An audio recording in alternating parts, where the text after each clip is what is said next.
Do you like upcycling? Me too. I'm Melody. Welcome to my channel Making Melody Crafts. And welcome to our Hope series. We're gonna have some fun. So hit that subscribe button and let's get started.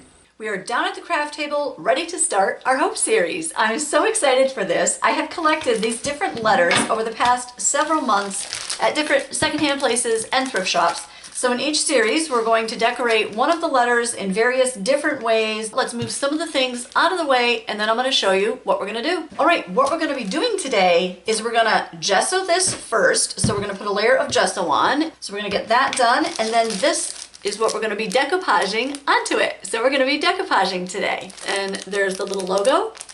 All right, let's get our layer of gesso on there. I've got just a little pad here on top of my cutting mat to kind of keep everything sort of clean. Oh my goodness, by the end of this, it's not gonna be clean. We all know that. And these are just chip brushes. I get these at Harbor Freight and they're 36 for $10. I have a whole bunch right now. This chipboard is super, super glossy. So I definitely want some of that gesso on there just to make the decoupaging, just to make the napkin stick a little bit better. And we'll be putting that on with Mod Podge in a little while. Well, it'll be a little while to you. It won't be a little while to me. Since this is glossy, I am just going to kind of rough it up, and I just use a little emery board that I have. You don't have to bother with a whole giant piece of sandpaper, right? So let's get that roughed up. All right, I'm going to call that good. I think that is sanded enough. It's just a little bit. Gesso does actually grab pretty well. And then anytime you do that kind of thing with any of these, you know, things that you purchase and you might want to sand it a little bit, I just try to use a little bit of caution, you know, a little due diligence, and kind of wipe that up. Don't ever blow anything away when you're working on something like that and you've sanded things. Probably not a great idea. Now that just needs to dry a second. We should be ready now.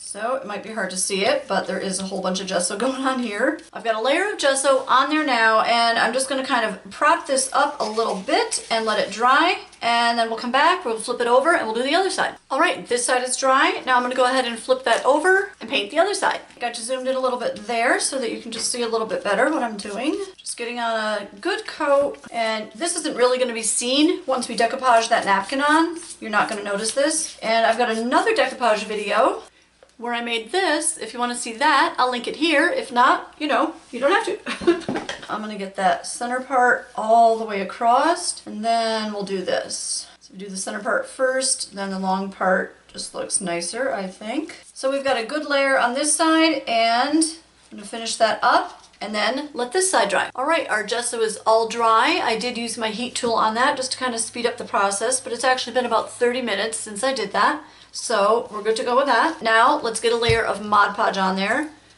So Mod Podge is a sealer, it's a glue, it's pretty cool. Before I do that, I want to go ahead and get the napkin ready, because once I get that layer of Mod Podge on there, I'm going to want to get the napkin right on there. So these are the decorative napkins, and there's more than one layer there, probably 2 or 3, so let's find out. Tape is a pretty easy way to get off some of the layers. So this is just the inner layers, and then this is the actual napkin. It's much thinner, so it's a good idea to do that. And let's see, let's figure out where we want this. These are so beautiful. And I'm just gonna kind of rip them up partly and, you know, do some different things with it. So I'm not just gonna kind of lay it on there, but, all right, I'm gonna go ahead and just cut this napkin in half there, because that'll work. That'll give me plenty to work with. And then kind of fold it over, fold it again. A little easier for cutting. There we go.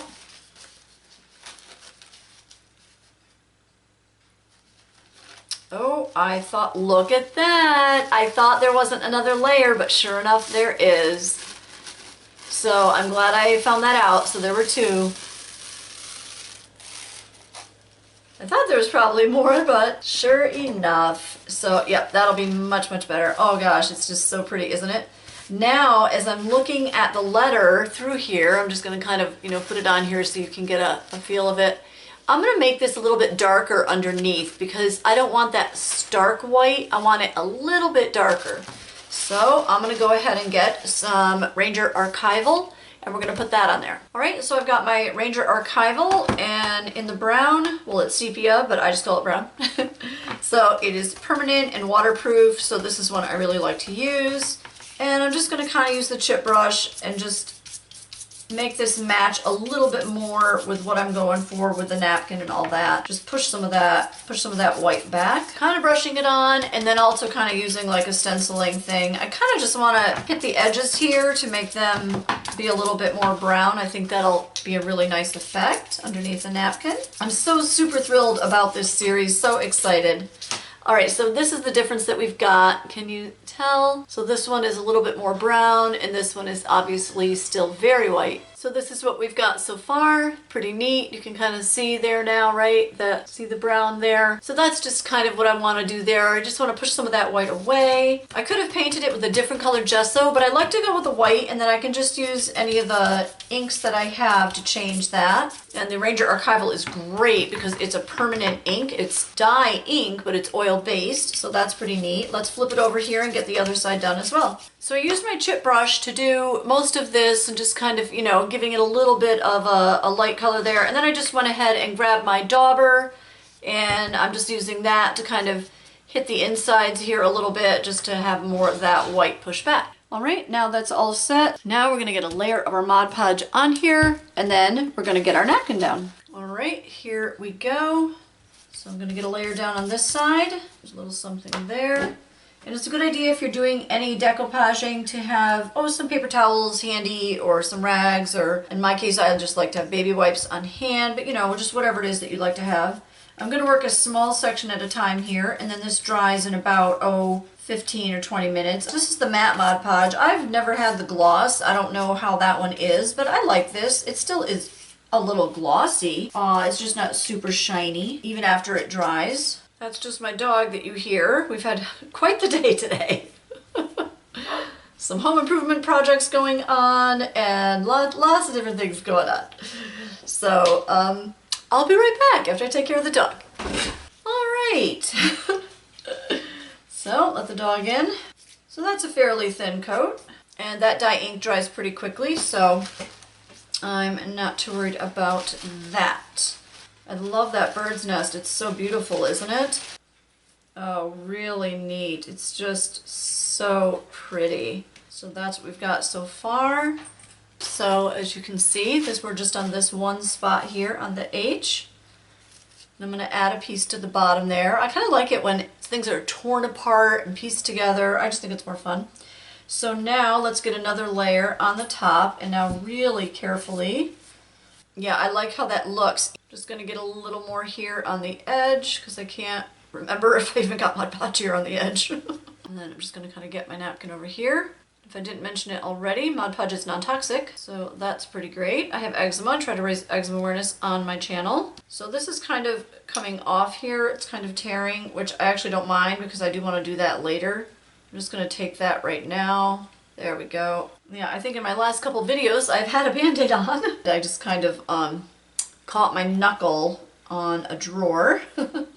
Okay, so that's good. I don't want to mess with it too much. I don't think I have any bubbles there, so I think we're good. Now I want to work on this space at the bottom, and I think I actually want to put a different piece on there. So I want it to be a little bit different at the bottom. And I don't mind the logo of the company on there, honestly, but if it gets covered up, I don't mind that either. I love these letters, and so I think I'd like to see them repeated here at the bottom of the letter. And if I didn't mention it, these decorative napkins were from Tuesday Morning. I paid $3.29. You know how I like to have the prices for everything on things. Love to know what I paid and how much of a good deal I got. Good idea to keep that Mod Podge covered with a little piece of wax paper just so the top doesn't glue onto your bottle. So I'm just gonna kind of lightly pull this away. So I've just got the bottle kind of off camera over here. I think I'll just do this piece now because I might want it to be like underneath the other side. I know for sure I want that bird there, so I think I'm going to just cut that so I don't accidentally use that. And this time I'm going to go to the bottom with this piece And then the top I'm gonna leave short here, and I'll add something else there in a minute. All right, I like how this looks here because it'll say Paris right there. Okay, I'm liking that. All right, this is what we've got. The Mod Podge is now totally dry. I did use my heat tool because there were a couple of areas where there was just a little bit of extra Mod Podge, but there are a few little bumps, there are a few little wrinkles, but I'm not worried about it. It looks really cool and I really love it, and so exciting for the start of our Hope series. Now we're gonna go ahead and get all of this extra bits off. So I'm just gonna take a little emery board, and this one is pretty scratchy, so this should come off pretty easily, and just leave a nice rough edge. So I just cut that piece off there. This one is like I want it. This one is good. Then if I take off a little bit of the dye ink that we put on there, that Ranger dye ink, that's okay. I'll just do it again. That'll be fine. And since it's a permanent type of ink and it works on glossy surfaces, it can work right over Mod Podge, so not a problem. Let me trim this from the back. And now we're gonna go ahead and use the emery board on this side.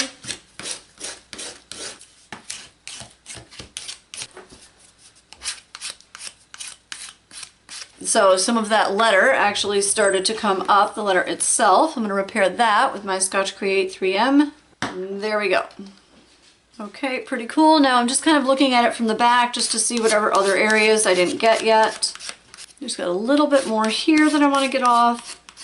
There we go. I like how that piece went right here on the edge. I just think that looks really neat, so I'm going to keep that like that. All right, now all of the edges I've kind of sanded off lightly with an emery board. You could obviously just use a piece of sandpaper as well. The spots where it wrapped around, I like that. I like the effect that it has. And so in some of those places I left it. I like how that looks on the side there. So there's the first letter in our Hope series, and obviously the next video in this series will be the letter O, and we'll be doing something different to that letter that will not be decoupage. So I can't wait for you to see it. I hope you have enjoyed this video. If you had some fun or learned something, please subscribe. I'd appreciate it so much. I really do appreciate my subscribers, and maybe why not share it on your social media. And I'll catch you later.